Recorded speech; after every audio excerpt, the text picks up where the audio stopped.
2014 4010 745 akan mempresentasikan proposal saya yang berjudul faktor-faktor yang mempengaruhi status gizi balita di atas 6-24 bulan di Poli MTBS Puskesmas Padang Pasir pada tahun 2022. Latar belakang. Bayi merupakan periode emas karena pada masa ini terjadi pertumbuhan dan perkembangan yang sangat pesat yang mencapai puncaknya pada usia 24 bulan.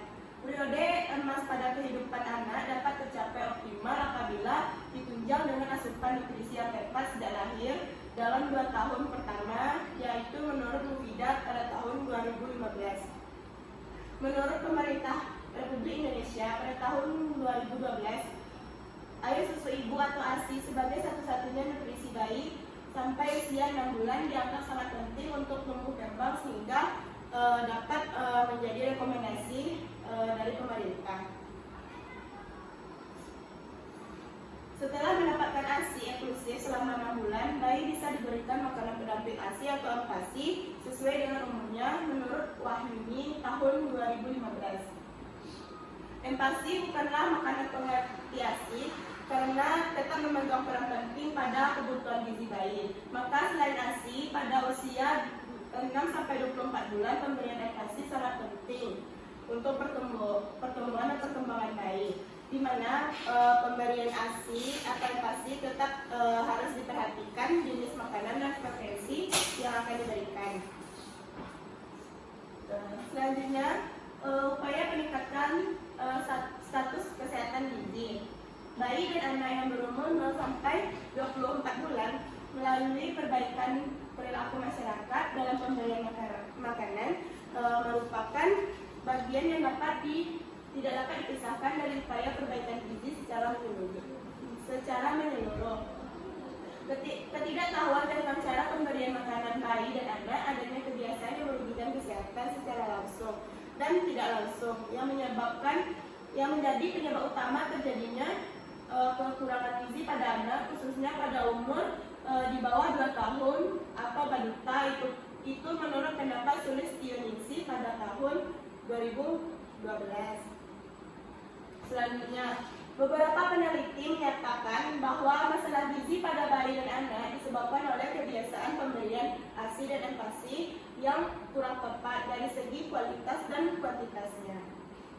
Selain itu, para ibu kurang menyadari bahwa sejak bayi berusia 6 bulan sudah memerlukan MPASI dalam jumlah dan mutu yang baik menurut Hermina dan Nolfi pada tahun 2010. Selanjutnya, melihat dari dampak dan risiko yang ditimbulkan oleh pemberian MPASI ini, terutama terhadap kesehatan tumbuh kembang bayi dan masih tingginya prevalensi gizi yang kurang, maka penulis tertarik untuk meneliti hubungan pemberian MPASI dengan status gizi pada bayi yang berusia di atas 6-24 bulan. Selanjutnya, tujuan dari peneliti.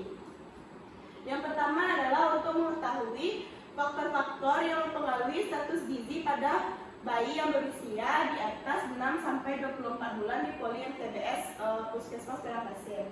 Yang kedua, diketahuinya distribusi frekuensi pengetahuan ibu tentang pemberian MPASI pada usia di atas 6-24 bulan. Yang ketiga, diketahuinya frekuensi umur pemberian MPASI pertama kali pada bayi yang berusia di atas 6-24 bulan. Selanjutnya, kita masuk kepada pengertian dari status gizi. Status gizi sendiri dapat diartikan sebagai status kesehatan yang dihasilkan dari keseimbangan antara kebutuhan dan masukan zat gizi. Status gizi sangat ditentukan oleh ketersediaan zat gizi dalam jumlah cukup, dalam kombinasi waktu yang tepat, dan tingkat sel tubuh yang akan berkembang dan berfungsi secara baik dan normal. Masa bayi dimulai dari usia 0-12 bulan yang ditandai dengan pertumbuhan dan perubahan fisik yang sangat cepat. Tahapan pertumbuhan dan perkembangan pada bayi dibagi menjadi masa neonatus yang berusia 0-28 hari, dan masa pasca neonatus dengan usia 29 hari sampai 12 bulan. Selanjutnya, faktor-faktor yang mempengaruhi status gizi.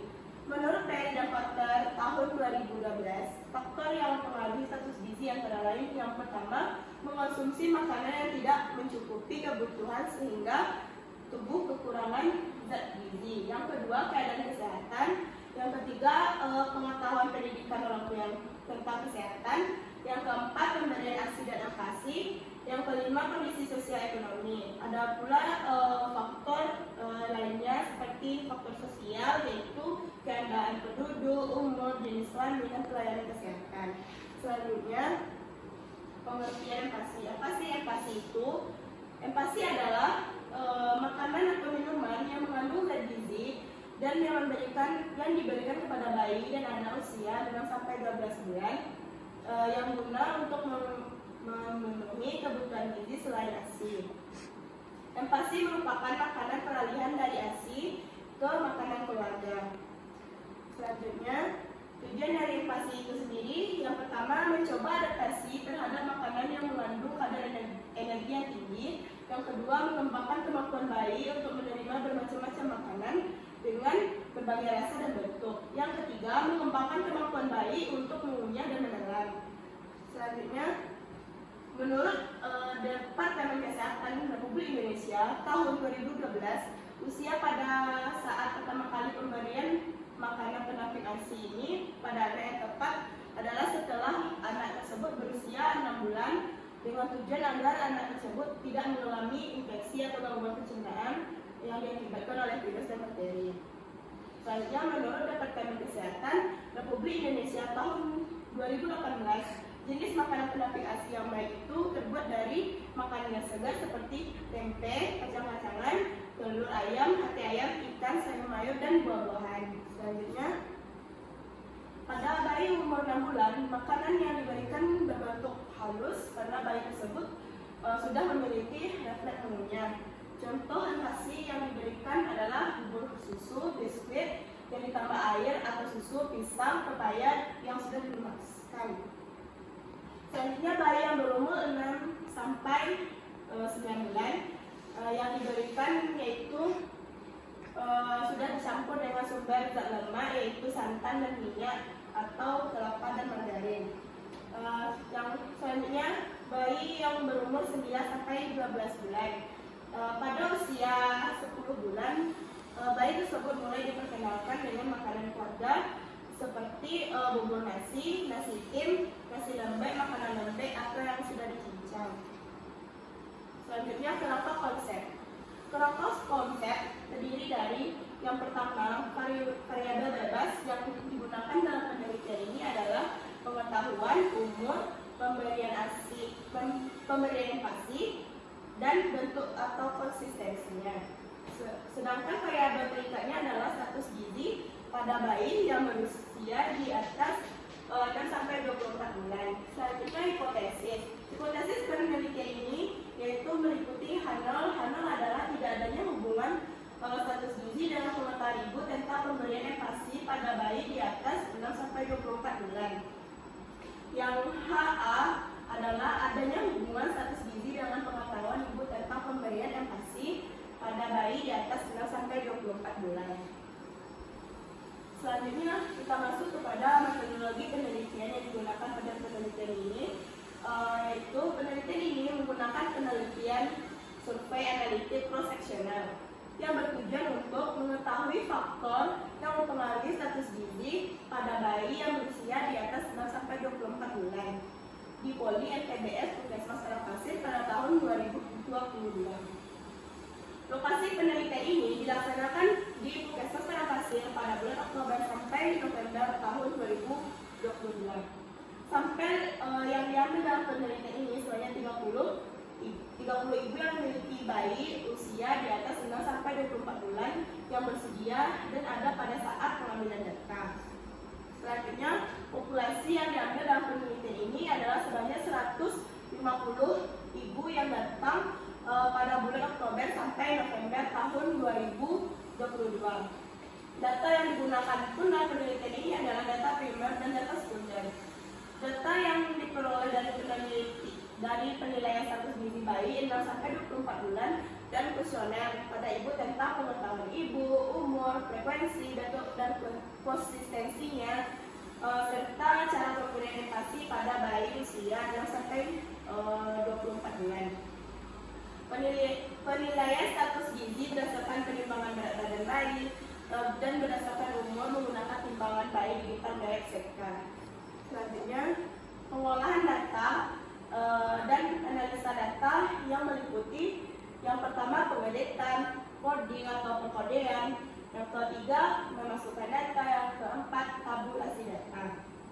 Selanjutnya analisa data yang meliputi univariat dan bivariat.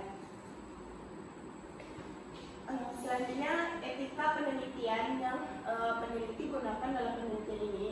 Yang pertama, dengan melampirkan informed consent yang bertujuan untuk persetujuan antara responden setuju atau tidaknya sebagai sampel. Yang kedua, anonymity atau kuesionernya atau datanya diberi tanpa nama agar menjaga kerahasiaan dari responden. Yang ketiga, confidentiality yang bersifat kerahasiaan dan data responden tidak boleh dibocorkan dengan siapapun dan data tersebut hanya dimiliki oleh si peneliti saja. Baiklah, sekian materi dari presentasi proposal saya hari ini. Kalau ada yang salah atau yang kurang, mohon maafkan. Saya akhiri dengan wabillahi taufiq wal hidayah. Wassalamualaikum warahmatullahi wabarakatuh.